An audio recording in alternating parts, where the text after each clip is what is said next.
Monsieur le Président, Monsieur le Premier ministre, mes chers collègues, prenons de la hauteur pour mesurer le désastre dans lequel nous sommes plongés en ce moment.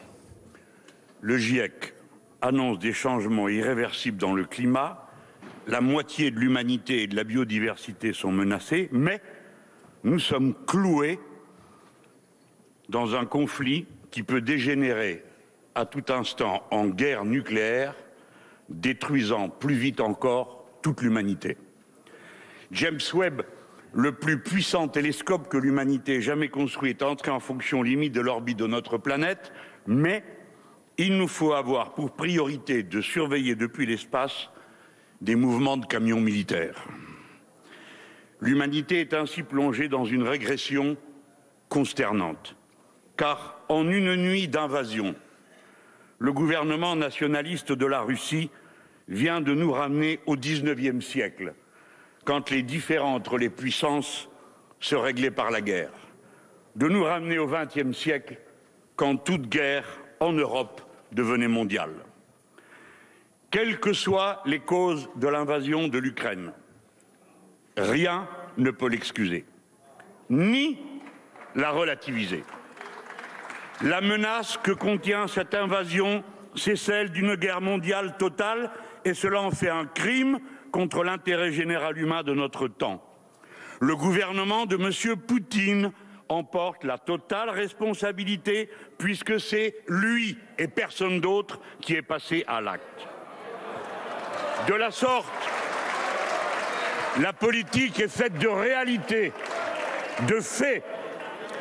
De la sorte, l'honneur de la condition humaine est évidemment dans la résistance des Ukrainiens, mais elle est aussi dans la résistance des Russes eux-mêmes, ceux qui, avec courage, manifestent contre la décision de guerre de leur propre pays. Ils témoignent pour l'aspiration universelle à la paix. Leur manifestation nous donne un modèle d'action. Elle mine politiquement la cohésion de l'appareil du gouvernement russe. Dès lors, ne l'oublions jamais, le peuple russe n'est pas notre ennemi. Nous, Français, ne le confondons pas avec le régime nationaliste qui est en place. Nous savons désormais dans quelle alternative nous sommes enfermés. Aucune participation à la guerre ne pourrait rester limitée. Action et réaction s'enchaîneraient implacablement et sans limite. Face à une puissance nucléaire comme la Russie, la destruction nucléaire générale serait l'horizon prévisible. D'ailleurs, M. Poutine n'a pas hésité à en menacer lui-même le monde. Dès lors, si frustrant que cela soit, le seul chemin rationnel est celui de la paix. Il porte un nom clair, la désescalade. Si frustrant que ce soit, l'alternative reste simple. Ou bien la diplomatie, ou bien la guerre totale. Tout doit aller à la diplomatie et rien, si peu que ce soit, à la guerre. Méfions-nous des solutions improvisées et des conforts de posture.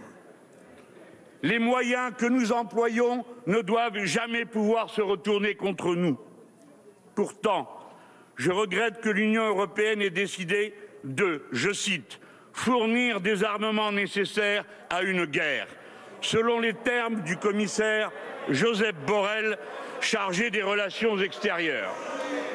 Cette décision ferait de nous des co-belligérants. Un engrenage s'enclenche. Avec quelle légitimité? Quand notre Parlement l'a-t-il décidé? Pourquoi avoir rompu ce que le commissaire Borrell a lui-même qualifié de tabou de l'histoire de l'Union, à savoir ne jamais fournir d'armes à des belligérants? Orienter ces armes à partir de la Pologne, terre d'OTAN, n'est-ce pas se mettre à la merci de toutes les provocations des parties prenantes au conflit?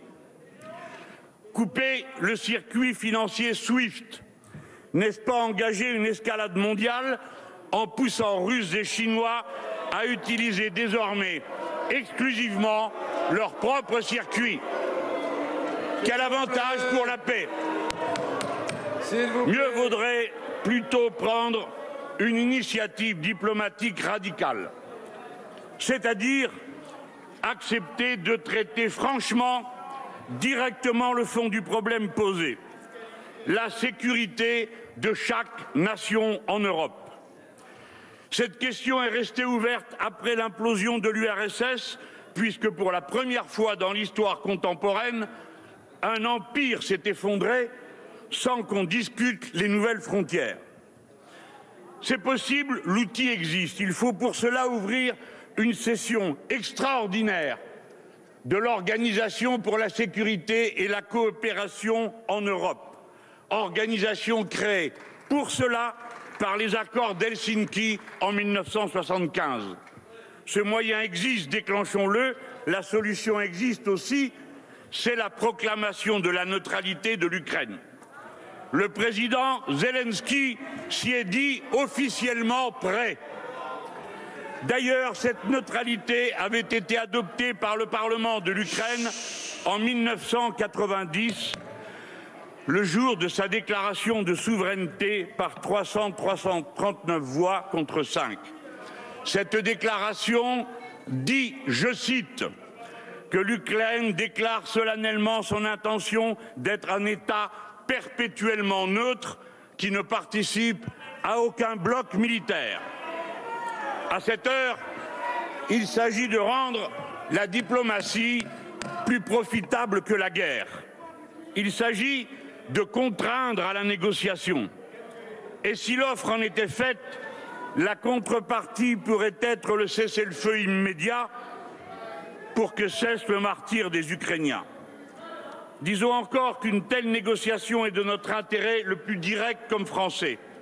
Car nous aussi, nous avons des revendications de sécurité. Et la première est de voir interdire l'installation de missiles de moyenne portée capables d'atteindre la France depuis le sol de la Russie ou de ses alliés. En toute hypothèse, nous venons de toucher du doigt les limites de la doctrine de dissuasion nucléaire terrestre, je dis bien terrestre, face à un adversaire résolu, car le tout ou rien enferme clairement dans le rien si on n'est pas prêt à se faire sauter soi-même. La guerre d'Ukraine nous oblige donc à repenser beaucoup sur nous-mêmes.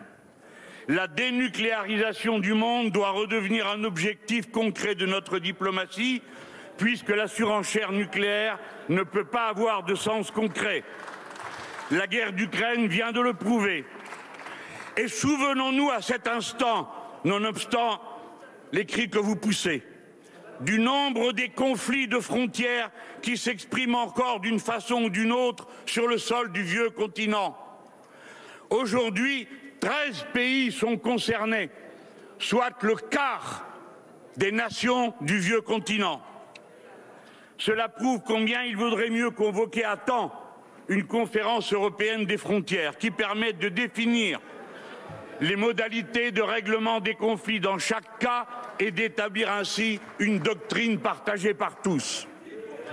La crise que nous venons de vivre interroge toutes les certitudes et les doctrines passées. À l'ONU, dans le vote sur la résolution à propos de l'Ukraine, notant l'abstention de l'Inde et de la Chine, c'est-à-dire de 50% de l'humanité. C'est un signal d'une extrême importance. Un autre ordre géopolitique du monde s'installe déjà à partir de l'Asie. Il est temps alors d'actualiser nos conceptions. Le régime nationaliste russe actuel agit comme un capitalisme oligarchique autoritaire. L'invasion de l'Ukraine signe une nouvelle carte d'identité après 30 ans de mutation continue. De même, c'en est terminé du nouvel ordre mondial annoncé par George Bush en 1991. Le moment est entré d'une réorganisation générale. Poussés dans les bras l'une de l'autre par la stratégie des USA, Russie et Chine font émerger un nouveau bloc. Hélas, nous avons été incapables de promouvoir l'Europe de l'Atlantique à l'Oural. Est-il trop tard? Dans ce contexte, les automatismes et les allégeances du passé ont-ils un intérêt pour nous Français? Je ne le crois pas. Le non-alignement est notre intérêt.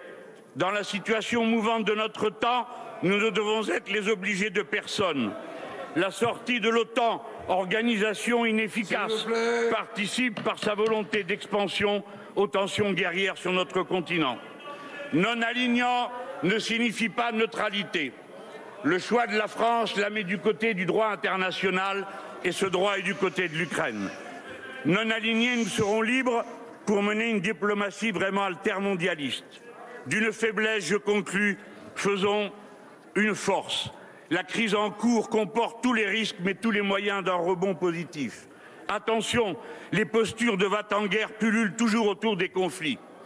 Mais l'action politique démocratique à toutes les échelles n'est rien d'autre qu'un effort toujours recommencé pour régler par la discussion et la décision collective la violence des conflits qui divisent la société. La démocratie reste un choix d'optimisme politique. À cette heure, c'est la démonstration que nous devons en faire à propos de la crise de l'Ukraine. Merci. S'il vous plaît.